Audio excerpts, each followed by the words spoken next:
함께 마음을 모아 새벽 예배 드리시겠습니다. 야곱아 어찌하여 내가 말하며 이스라엘아 내가 이르기를 내 길은 여호와께 숨겨졌으며 내 송사는 내 하나님에게서 벗어난다 하느냐. 너는 알지 못하였느냐 듣지 못하였느냐. 영원하신 하나님 여호와 땅끝까지 창조하신 이는 피곤하지 않으시며 곤비하지 않으시며 명철이 한이 없으시며 피곤한 자에게는 능력을 주시며 무능한 자에게는 힘을 더하시나니 소년이라도 피곤하며 곤비하며 장정이라도 넘어지며 쓰러지되 오직 여호와를 앙망하는 자는 새 힘을 얻으리니 독수리가 날개치며 올라간 같을 것이요 다른 박질하여도 곤비하지 아니하겠고 걸어가도 피곤하지 아니하리로다. 아멘. 함께 찬송가 337장 부르시겠습니다. 337장입니다. 337장입니다. 내 모든 시험 무거운 짐을 주 예수 앞에 아뢰이며 근심에 쌓인 날 돌아보사 내 근심 모두 맡으시네. 무거운 짐을 나 홀로 지고 견디다 못해 쓰러질 때 불쌍히 여겨 구원해 주리 은혜의 주님 오직 예수. 내 모든 괴로움 닥치는 환난 주 예수 앞에 아뢰이며 주께서 친히 날 구해 주사 넓으신 사랑 베푸시네. 무거운 짐을 나 홀로 지고 견디다 못해 쓰러질 때 불쌍히 여겨 구원해 주리 은혜의 주님 오직 예수. 내 짐이 점점 무거워질 때 주 예수 앞에 아뢰이며 주께서 친히 날 구해 주사 내 대신 짐을 져주시네. 무거운 짐을 나 홀로 지고 견디다 못해 쓰러질 때 불쌍히 여겨 구원해 주리 은혜의 주님 오직 예수. 마음의 시험 무서운 죄를 주 예수 앞에 아뢰이며 예수는 나의 능력이 되사 세상을 이길 힘주시네. 무거운 짐을 나 홀로 지고 견디다 못해 쓰러질 때 불쌍히 여겨 구원해 주리 은혜의 주님 오직 예수. 아멘. 300장 찬송가 300장입니다. 찬송가 300장입니다. 내 맘이 낙심되며 근심에 눌릴 때 주께서 내게 오사 위로해 주시네. 가는 길 캄캄하고 괴로움 많으나 주께서 함께하며 내 길을 지시네. 그네가 내게 족하네. 그네가 족하네. 이 괴로운 세상 지날 때 그네가 족하네. 희망이 사라지고 친구 날 버릴 때 주 내게 속삭이며 새 희망 주시네. 싸움이 맹렬하여 때에 승리의 왕이 되신 충성 들리네. 그녀가 내게 족하네. 그녀가 족하네. 이 괴로운 세상 지날 때 그녀가 족하네. 범민이 가득 차고 눈물이 흐를 때 주 나의 곁에 오사 위로해 주시네. 환난이 닥쳐와서 어려움 당할 때 주님의 능력 입어 원수를 이기네. 그녀가 내게 족하네. 그녀가 족하네. 이 괴로운 세상 지날 때 그녀가 족하네. 아멘. 하나님의 말씀은 구약 성경 열왕기상 19장 1절에서 10절까지 말씀을 보시겠습니다. 열왕기상 19장 1절에서 10절까지 말씀, 제가 갖고 있는 성경으로 548페이지에 있습니다. 열왕기상 19장 1절에서 10절까지 말씀을 함께 읽겠습니다. 아합이 엘리야가 행한 모든 일과 그가 어떻게 모든 선지자를 칼로 죽였는지를 이세벨에게 말하니, 이세벨이 사신을 엘리야에게 보내어 이르되, 내가 내일 이맘때에는 반드시 내 생명을 저 사람들 중 한 사람의 생명과 같게 하리라. 그렇게 하지 아니하면 신들이 내게 벌 위에 벌을 내림이 마땅하니라 한지라. 그가 이 형편을 보고 일어나 자기의 생명을 위해 도망하여 유다에 속한 브엘세바에 이르러 자기의 사환을 그곳에 머물게 하고, 자기 자신은 광야로 들어가 하룻길쯤 가서 한 로뎀나무 아래에 앉아서 자기가 죽기를 원하여 이르되, 여호와여, 넉넉하오니 지금 내 생명을 거두시옵소서. 나는 내 조상들보다 낫지 못하나이다 하고 로뎀나무 아래에 누워 자더니 천사가 그를 어루만지며 그에게 이르되, 일어나서 먹으라 하는지라. 본즉 머리맡에 숯불에 구운 떡과 한 병 물이 있더라. 이에 먹고 마시고 다시 누웠더니 여호와의 천사가 또 다시 와서 어루만지며 이르되, 일어나 먹으라. 내가 갈 길을 다 가지 못할까 하노라 하는지라. 이에 일어나 먹고 마시고 그 음식물에 힘을 의지하여 40주 40야를 가서 하나님의 산 호렙에 이르니라. 엘리야가 그곳 굴에 들어가 거기서 머물더니 여호와의 말씀이 그에게 임하여 이르시되, 엘리야야, 내가 어찌하여 여기 있느냐? 그가 대답하되, 내가 만군의 하나님 여호와께 열심히 유별하오니 이는 이스라엘 자손이 주의 언약을 버리고 주의 제단을 헐며 칼로 주의 선지자들을 죽였음이오며 오직 나만 남았거늘 그들이 내 생명을 찾아 빼앗으려 하나이다. 아멘. 오늘은 열왕기상 19장 1절에서 10절까지의 말씀으로 잠시 은혜 나누도록 하겠습니다. 저번 주에는 우리가 살펴본 대로 엘리야가 갈멜산에서 바알 선지자 450명과 1대 450의 대결에서 승리하고 하나님께서 번제단 위에 불로 역사하시고요. 또 엘리야가 바알 선지자들을 기손 시냇가로 내려가서 다 처단했죠. 그러고 나서 하나님께서 이제 큰 비를 주신다고 말씀을 하셔서 엘리야가 아합에게 통보를 하고 아합의 마차 앞에서 달려갔던 그 내용을 우리가 살펴보았습니다. 이제 그러한 사건이 일어나고 난 뒤 조금 시간이 경과된 것 같아요. 많이 경과된 것 같지는 않고 아마 며칠이 경과된 것 같습니다.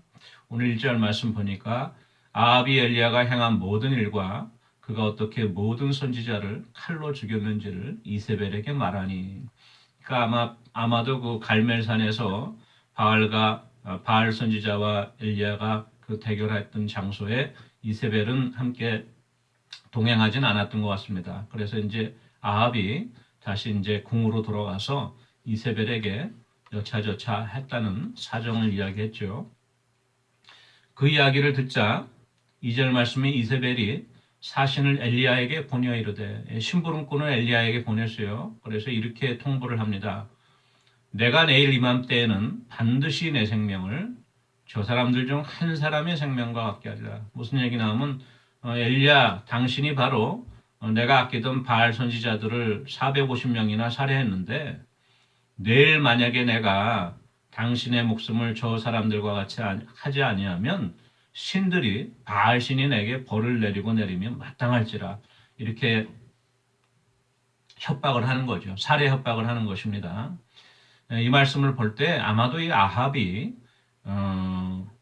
공처가였던 것 같습니다. 공처가였고 또 그만큼 이세벨이 드셌고 시돈 땅에 있던 엣발의 그 딸이었잖아요. 그 바알 숭배의 중심지였던. 그리고 또 이제 이스라엘로 와서는 모든 하나님의 예언자들과 선지자들을 잡아서 멸족하려고 했죠. 그 아주 자취를 없애려고 했던 그런 사악한 여인이었는데 아합이 이세벨에게 이야기를 통보하니까 반드시 이세벨이 복수하겠다고 하는 것은 당연하죠. 아마도 우리가 그 예수님 시대 때 당시 그 세례 요한의 목을 베었던 그 사건이 나오죠. 그때 그 헤롯 임금의 아내였던 헤로디아를 연상할 수도 있는데요. 이렇게 악처였고 또 잔인한 그러한 왕비였던 것 같습니다. 이세벨 역시도. 이세벨이 그냥 이렇게 통보를 하지 않고 그냥 자객을 보내서 아니면 군인들을 풀어서 엘리야를 포박해서 바로 처형할 수 있었을 텐데 그렇게 하지 않고 왜 이렇게 협박성의 통보를 먼저 했을까 생각해 볼 때 아마도 바로 엘리야를 처단하게 되면은 당시에 이스라엘 백성들이 이제 그 갈멜산에서의 경험을 토대로 참 하나님이 여호와 하나님이시다 그렇게 고백을 했는데 바로 엘리야가 순교를 하게 되면은 오히려 그 백성들이 들불과 같이 일어날 것을 두려워했을 수도 있고요. 아니면 어떤 상황에서든지 이렇게 이제 통보를 보냈는데 아마도 엘리야가 이 소식을 듣고 멀리 도망가 버린다고 하면 얼마 지나지 않아 백성들의 소문에서 잊혀지고 그렇죠? 백성들의 마음에서 자연적으로 사라지게 되지 않을까 그렇게도 생각했던 것 같습니다. 그렇지 않고 이제 엘리야가 버틴다 그러면은 사람을 보내서 엘리야를 체포해서 처형하려고 생각했겠죠. 이 소식은 들은 엘리야가 3절 말씀 보니까 자기의 생명을 위해 목숨이 경각간에 달렸거든요. 그래서 이제 유다 지파 가장 남쪽에 있는 부엘세바로 도망을 합니다. 그 이스라엘 갈멜산에서 부엘세바까지는 한 100마일 정도 된다 그래요. 먼 길인데 먼 길을 이제 사안과 같이 도망을 갑니다. 그곳에서 이제 사안을 부엘세바에 머물게 하고 자기는 그 네게부 강야로 더 들어가서 하루길쯤 더 가서 한 로뎀 나무 아래 앉아서 이렇게 하나님께 간구하죠. 여호와여 넉넉하오니 지금 내 생명을 거두소서. 나는 내 조상들보다 낫지 못하나이다. 이렇게 고백을 합니다. 지치고 이제 피곤한 거예요. 그래서 하나님 제가 저 잔악한 이세벨의 손에 죽기는 싫으니까 하나님이 지금 내 생명을 거둬주세요. 저도 이제 할 만큼 했습니다.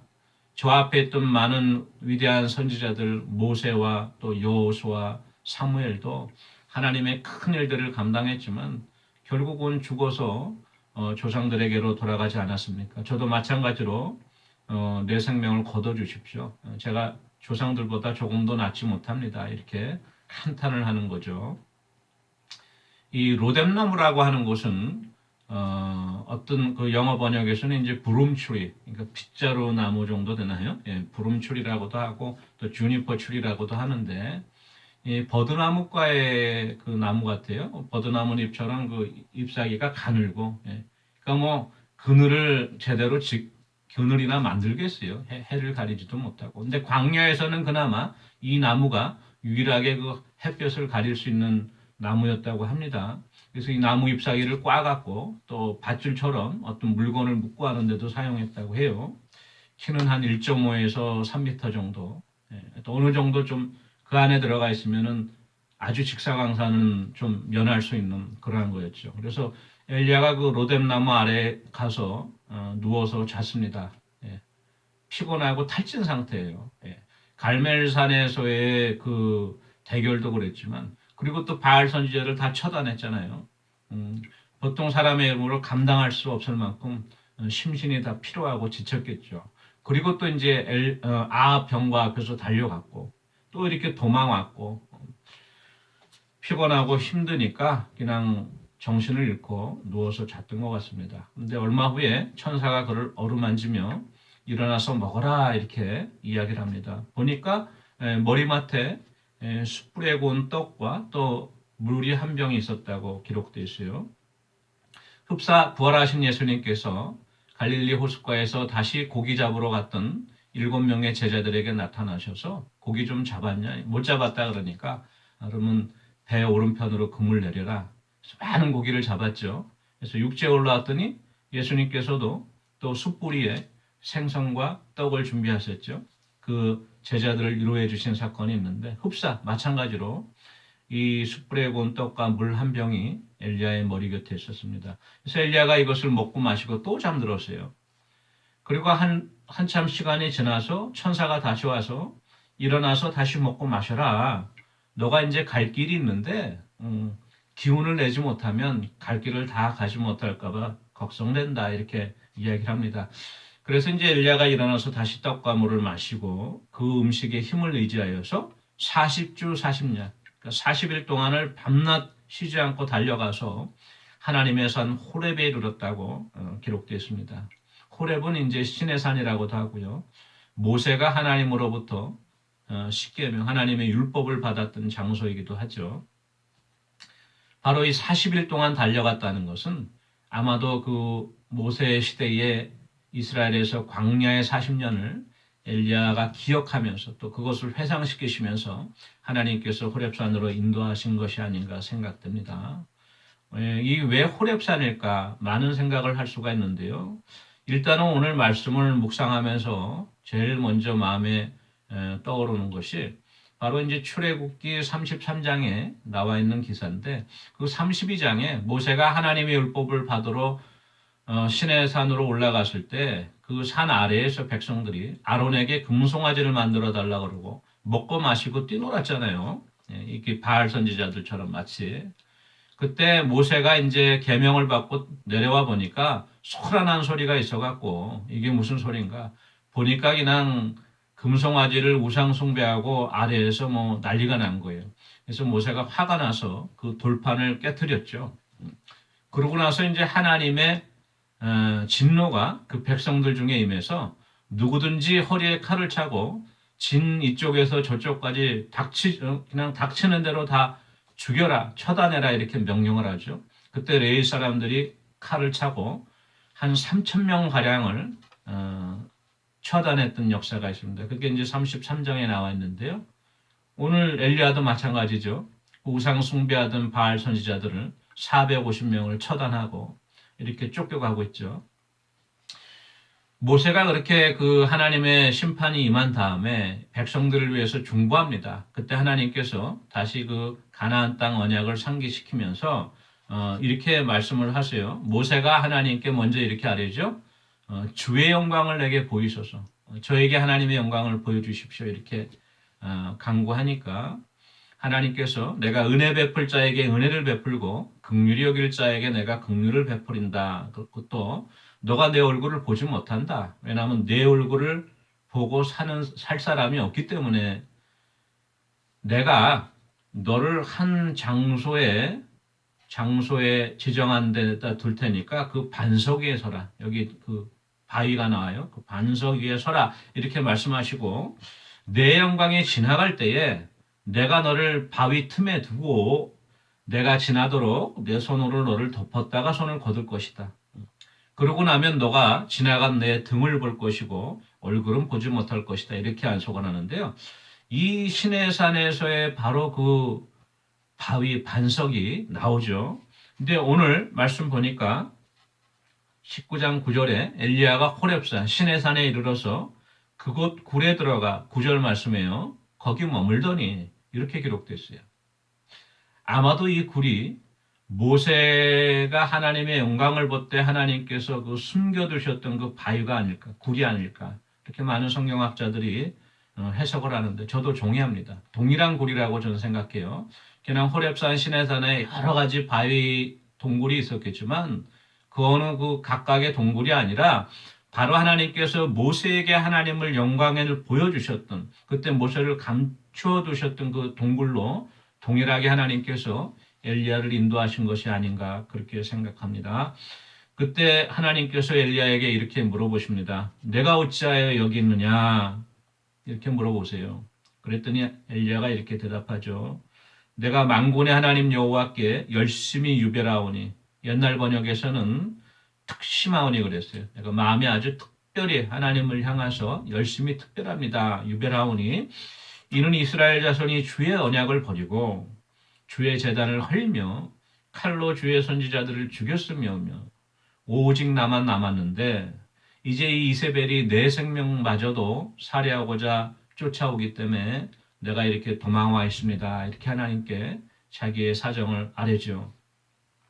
오늘 저는 이 말씀을 묵상하면서 하나님의 크신 은혜를 느꼈는데 바로 무엇이나 하면 이렇게 피곤하고 영적으로 완전히 탈진해서 번아웃된 상태에 있는 엘리야를 가만두지 않으시고 또 먹이시고 또 마시고 푹 쉬게 하신 다음에 하나님의 산으로 이끄셔서 새로운 사명을 주시는데요. 그 새로운 사명을 주시기에 앞서 먼저 엘리야의 이름을 불러주신 것을 우리가 알 수 있습니다. 아담이 범죄하여 하나님으로부터 멀리 도망할지라도 하나님께서 서늘한 그늘 저녁 무렵에 찾아오셔서 아담아 내가 어디 있느냐 이렇게 물어보셨죠. 이름을 불러주셨죠. 또 사무엘도 어릴 때 제단 옆에서 잠이 들었을 때 밤에 하나님께서 찾아오셔서 사무엘아 사무엘아 불러주셨죠. 부활하신 예수님께서도 부활하시는 호숫가에서 시몬 베드로를 따로 부르셔서 바요나 시몬아 이렇게 부르셨어요. 내가 이 사람들보다 나를 더 사랑하는 하나님은 찾아오시고 우리의 이름을 불러주시는 하나님입니다. 저희들이 힘들고 어려운 환경 가운데 지금 처했을 수 있고 재정적으로나 또 건강의 육신상으로나 아니면 어떤 인간관계에서 또는 자녀관계에서 부부관계에서 여러 가지 모양으로 어려운 가운데 처해서 우리가 영적으로 다운되고 이렇게 엘리야처럼 피곤하고 지친 상황에 있을지도 모르겠습니다. 그래도 오늘 이 아침에 하나님께서 우리의 이름을 부르시며 아무개야 찾아오시는 하나님의 은혜를 믿고 사모하는 은혜가 있기를 원합니다. 우리가 잘 아는 복음성가 중에 나의 등 뒤에서 나를 도우시는 주, 나의 인생길에서 지치고 권하여 넘어질 때면 다가 손 내미시네. 그렇죠? 또 때때로 뒤돌아보면 여전히 계시고 잔잔한 미소로 바라보며 나의 등을 밀어주시는 하나님, 우리를 다시금 일으켜주시고 우리에게 새로운 소명으로 회복시켜주시는 하나님의 은혜가 저와 여러분에게 함께하기를 원합니다. 같이 기도하는 시간 갖도록 하겠습니다. 우리 김경숙 권사님 회복 중에 계신데요. 마음의 소원으로는 이제 3월 중에는 교회 예배 참석하시기 원하는데 그 사이에 몸이 많이 회복되어지고 좀 건강한 모습으로 됐으면 좋겠어요. 우리 김경숙 권사님 위해서 계속 기도해 주시고 김종순 권사님, 신옥자 권사님 일주일에 3차례 투석 치료 어렵지 않도록 잘 감당할 수 있도록 기도해 주시고 김승태 집사님 이제 또 요양병원에서 지금 요양 중이신데요. 여러 가지 거동의 불편함이 많습니다. 음식도 잘 안 맞고 하나님께서 긍휼을 베풀어 주셔서 소망 잃지 않고 천국 소망 가운데 세모 둘 수 있도록 우리 김승태 집사님 위해서 기도해 주시고요.